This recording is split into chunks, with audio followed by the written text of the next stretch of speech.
ಸುತ್ತಾ ಎಲ್ಲ ಪತ್ರಿಕಾಗೋಷ್ಠಿಯಲ್ಲಿ ಉಪಸ್ಥಿತರಿರ್ತಕ್ಕಂಥ ಎಲ್ಲ ನಮ್ಮ ಪಕ್ಷದ ಮುಖಂಡರೇ, ಏನು 2023ರಲ್ಲಿ ಈ ರಾಜ್ಯದಲ್ಲಿ ಏನು ಕಾಂಗ್ರೆಸ್ ಸರ್ಕಾರ ಅಧಿಕಾರಕ್ಕೆ ಬಂದ ಮೇಲೆ ನಿರಂತರವಾಗಿ ಪರಿಶಿಷ್ಟ ಜಾತಿ ಮತ್ತು ಪರಿಶಿಷ್ಟ ಪಂಗಡ ಹಿಂದುಳಿದ ಸಮುದಾಯಗಳ ಮೇಲೆ ನಿರಂತರ ಏನು ಅನ್ಯಾಯ ಮಾಡುತ್ತಾ ಬಂದಿದ್ದಾರೆ. ಉದಾಹರಣೆಗಂದ್ರೆ 2024, 25, 23, 24ರಲ್ಲಿ SCP TSP ಯೋಜನೆಯ ಸುಮಾರು 41,000 ಅಧಿಕ ಹಣವನ್ನು ಇವರು ಬೇರೆ ಯೋಜನೆಗೆ ಡೈವರ್ಟ್ ಮಾಡಿದ್ದು ಆಗಿರ್ಬೋದು.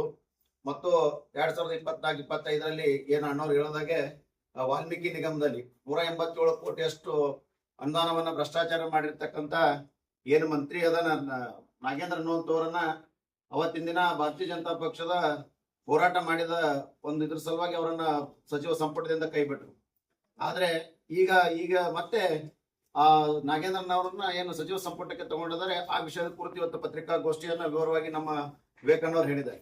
ನಾವು ಹೇಳೋದಿಷ್ಟೇ, ವಿಧಾನಸೌಧ ಅಧಿವೇಶನದಲ್ಲೇ ಮಾನ್ಯ ಅಂದಿನ ಮುಖ್ಯಮಂತ್ರಿ ಆಗಿರ್ತಕ್ಕಂಥ ಸಿದ್ದರಾಮಯ್ಯನವರನ್ನ ಹೇಳಿದ್ದಾರೆ, ಇಲ್ಲ ಅದು 187 ಕೋಟಿಯಷ್ಟು ಭ್ರಷ್ಟಾಚಾರ ಆಗಿಲ್ಲ, ಅದು ಬರೇ 89 ಕೋಟಿಯಷ್ಟು ಆಗಿದೆ ಅಂತೇಳಿ ಮಾನ್ಯ ಅವತ್ತಿನ ಮುಖ್ಯಮಂತ್ರಿಗಳನ್ನೇ ಅದನ್ನು ಒಪ್ಪಿಕೊಂಡಿದ್ದಾರೆ.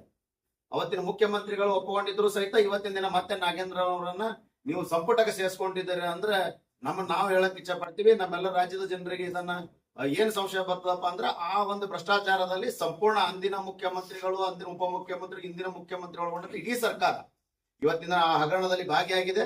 ಇನ್ನು ನಾಗೇಂದ್ರ ಏನಾದ್ರೂ ಸಂಪುಟದಲ್ಲಿ ನೀವು ತಗದೇ ಹೋಗಿದ್ರೆ ಅವ ಇಡೀ ನೀವು ಮಾಡಿರ್ತಕ್ಕಂಥ ಎಲ್ಲಾ ವಿಚಾರಗಳನ್ನ ಸಮಾಜಕ್ಕೆ ಹೇಳ್ತಾನೆ ಅಂತೇಳಿ ನಾಗೇಂದ್ರ ಅವರು ಬ್ಲಾಕ್ ಮೇಲ್ ಮಾಡಿದ ಪರಿಣಾಮವಾಗಿ ನೀವು ನಾಗೇಂದ್ರ ಅವರನ್ನ ಮತ್ತೆ ಸಂಪುಟಕ್ಕೆ ಸೇರಿಸ್ಕೊಂಡಿದ್ದೀರಿ. ಹೀಗಾಗಿ ಇದು ಏನು ವ್ಯವಸ್ಥೆ ಅದಲ್ಲ, ಎಲ್ಲದಕ್ಕೂ ಇಡೀ ಸರ್ಕಾರ ಹೊಣೆ ಅದ. ಹೀಗಾಗಿ ಮಾನ್ಯ ಇಂದಿನ ಮುಖ್ಯಮಂತ್ರಿ ಆಗಿರ್ತಕ್ಕಂಥ ಸಿದ್ದರಾಮಯ್ಯನವರನ್ನೇ ಇದನ್ನು ಒಪ್ಪಿಕೊಂಡಿರೋದ್ರಿಂದ ಮಾನ್ಯ ನಾಗೇಂದ್ರ ಅವ್ರು ಏನಿದಾರ ಅವರನ್ನ ಕೈ ಬಿಡಬೇಕು. ಸಂಪುಟದಿಂದ ಒಂದು ವೇಳೆ ಅವರನ್ನ ಕೈ ಬಿಡದೇ ಹೋಗಿದ್ದಲ್ಲಿ, ಈಗ ಅಣ್ಣವ್ರು ಹೇಳೋದ ಪ್ರಕಾರ ಇಡೀ ಭಾರತೀಯ ಜನತಾ ಪಾರ್ಟಿ ನಮ್ಮ ರಾಜ್ಯಾಧ್ಯಕ್ಷ ವಿಜೇಂದ್ರ ಅವರಾಗಿರ್ಬೋದು, ST ಮೋರ್ಚಾ ರಾಜ್ಯಾಧ್ಯಕ್ಷ ಬಂಗಾರ ಹನುಮಂತ ಅವರ ಒಂದು ಆದೇಶದ ಮೇರೆಗೆ ನೇತೃತ್ವದಲ್ಲಿ ಇಡೀ ರಾಜ್ಯಾದ್ಯಂತ ನಮ್ಮ ವಿಜಯಪುರ ಜಿಲ್ಲೆಯು ಸಹಿತ SC ST ಮತ್ತು OBC ಸಮುದಾಯವನ್ನ ಕೂಡಿ ಅವರ ರಾಜೀನಾಮೆ ಕೊಡುವವರೆಗೂ ನಾವು ಉಗ್ರವಾದ ಹೋರಾಟ ಮಾಡ್ತೀವಿ.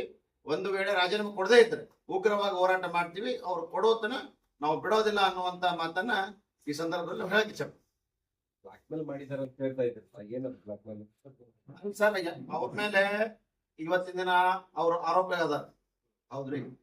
ಈಗ ಅವರೆಲ್ಲ ಇದ್ರು ಸಹಿತ ನೀವು ಒಳ್ಳೆ ಯಾಕೆ ಸಂಪುಟಕ್ಕೆ ತೊಗೊಳ್ರಿ, ಅವ್ರಿಗೆ ಕ್ಲೀನ್ ಚಿಟ್ ಸಿಕ್ಕಿದೆ. ನೀವೇನ್ ಮಾಡಿದ್ರಿ, ಸರ್ಕಾರ ಇದ್ದಾಗ CID ಅಂತೇಳಿ ತಂಡನ ರಚನೆ ಮಾಡಿ ಅವ್ರನ್ನ ಕ್ಲೀನ್ ಚಿಟ್ ಕೊಟ್ರಿ. ಭಾರತೀಯ ಜನತಾ ಪಾರ್ಟಿ ಇಡೀ ರಾಜ್ಯಾದ್ಯಂತ ಉಗ್ರ ಹೋರಾಟ ಮಾಡಿದಾಗ ಅವರನ್ನ ಇಡೀ ಅವರು ಬಂಧನ ಮಾಡಿದ್ರು.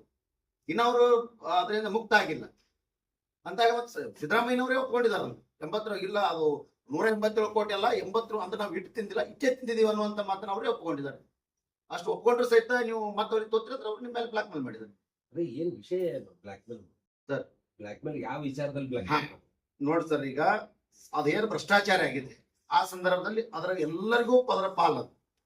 ಕಾಂಗ್ರೆಸ್ಸಿನ ಅಣ್ಣವ್ರು ಹೇಳೋದಕ್ಕೆ ತೆಲಂಗಾಣ ಚುನಾವಣೆ ಆಗಿರ್ಬೋದು, ಬಳ್ಳಾರಿಯ ಲೋಕಸಭೆ ಚುನಾವಣೆಯಲ್ಲಿ ಆ ದುಡ್ಡು ತಂದು ಬಳಸಿದ್ದಾರೆ. ಹೀಗಾಗಿ ಅದನ್ನೆಲ್ಲ ಅವ್ರು ಹೊರಗೆ ನಾಗೇಂದ್ರ, ಒಂದು ವೇಳೆ ನಮ್ಮನ್ನ ನೀವು ಸಚಿವ ಸಂಪುಟದ ಒಳಗೆ ತಗೊಳ್ಳಿಲ್ಲ ಅಂದ್ರೆ, ಇದು ನಾ ಒಬ್ಬನೇ ಇವತ್ತಿನ ದಿನ ಹೊತ್ತು ನಾ ರಾಜೀನಾಮೆ ಕೊಟ್ಟಿದ್ದೀನಿ, ನಿಮ್ಮೆಲ್ಲರದನ್ನ ಬಂಡವಾಳ ಹೊರಗೆ ಹಾಕ್ತೀನಿ ಅಂದ್ರೆ ಹಂಚಿ ಒಳಗೆ. ನಿಖರವಾಗಿ ಹೌದು ಸರ್.